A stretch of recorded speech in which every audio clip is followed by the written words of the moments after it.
Kirralie, politicians like the Victorian Health Minister and others keep telling us that so-called gender-affirming care is needed because children who don't transition their gender will commit suicide. It's used as emotional blackmail against parents.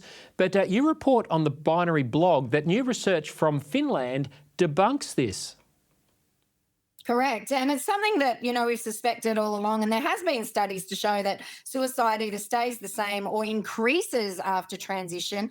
But what this extensive study did reveal from Finland was that it is not the fact of being trans-identified that causes the suicide ideation. It is all of the underlying factors that cause the distress. And that distress is not being addressed by placing a child on drugs or offering them surgeries or other affirmation pathways. So the distress that is leading to the suicidal thoughts is not being addressed. And that could be anything from being on the spectrum, from being traumatized, abused, depressed, and all of these things. And when those issues are not addressed, then of course the suicide ideation is not going to be addressed. So again, children are being really harmed and neglected in this whole process for the sake of some activists that want, some validation of, their identification. And it's really cruel. And in fact, I think criminal. And we're going to see a lot of lawsuits in the near future. Kirralie, the consequences for a woman losing her breasts as a result of this LGBTIQA plus gender fluid ideology is, of course, catastrophic. Talk us through the recent courageous social media posts of a woman called Daisy Strongen. I think we've got some of her images on to show.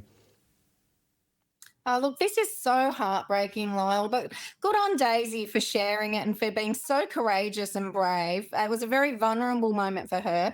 I believe it's her second child, and she's feeding the child with a bottle because she had a double mastectomy when she was young, thinking that she would be trans for life, in her own words, came to the realisation that that's not the fact, that she can't change sex, that no woman can ever become a man or vice versa. She's gone on to have a relationship and to give birth to 2 children, but unfortunately she cannot breastfeed these children. And so she's heartbroken, and she wants to warn others of the very devastating effects of going down this pathway, of not being fully informed in the process and or being aware of the consequences of those actions. So very heartbreaking, but a very brave, courageous woman who I'm sure will make a great mother, because she has such great insight into what it is now to be a woman and to be a mother.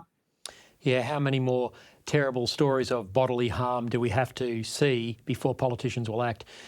Speaking of politicians, over the weekend you were invited to attend a local Nationals Party branch meeting in your area. What happened? Look, this is really encouraging. I've got a big smile on my face over this one. One of my neighbours has been pretty much a lifelong Nationals member. He wanted to put forward a motion because I think you and I talked about last time that the words sex, male and female have been removed from the Sex Discrimination Act.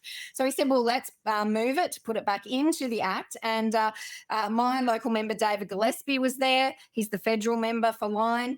And the meeting was great. It's a Federal Electoral Council meeting. I think that's what it's called. I might have it wrong.